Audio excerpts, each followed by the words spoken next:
Shri Gurudatt tours and travels.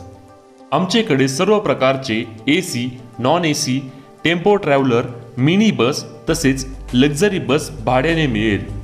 संपूर्ण भारतात trip arrange केली जाईल आणि सर्व प्रकारचे बस, ट्रेन, एअर आणि हॉटेल बुकिंग देखील केले जाईल आणि इंडस्ट्री मटेरियल सप्लाय केले जाईल। आमचा पत्ता RS number 175/7, plot number 17, U number, Konark park, Pachgaon, Kolhapur.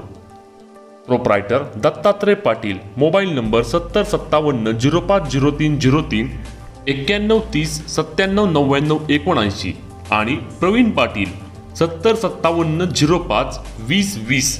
धन्यवाद। खंडणीस नकार दिल्याने युवकावर प्राणघातक हल्ला, 4 आरोपींना अटक।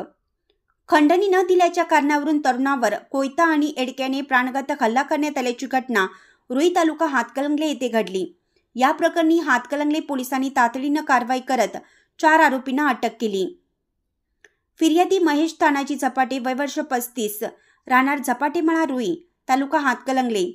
आरोपी कपिल बजरंग जाधव, वय वर्ष 22, राहणार रुई।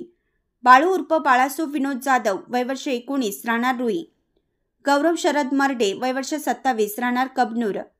वैभव शिवाजी कोरवी, वय वर्ष 22, राहणार इचलकरंजी।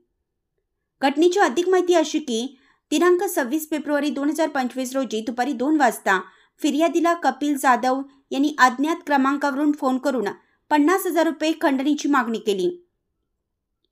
पैसे दिले नाहीत तर गंभीर परिणाम भोगावे लागतील अशी धमकी त्याने दिली। संध्याकाळी 6 वाजता कपिल जाधव व बाळू जाधव हे रोपवाटिका कार्यालयात येऊन खंडणीची मागणी करू लागले।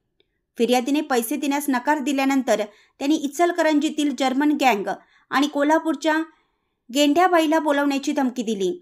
रात्री 9 वाजता फिर्यादी राजमाने हायस्कूल जवळ क्रिकेट सामना पाहत असताना 4ही आरोपी दुचाकीवरून आले।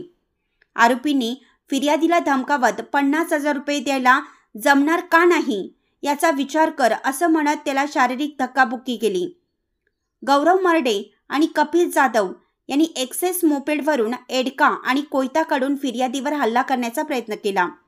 फिर्यादीने प्रतिकार करत गौरव मर्डेचा हात धरला, परंतु झटापटीत त्याच्या डाव्या हाताच्या तळव्याला जखम झाली।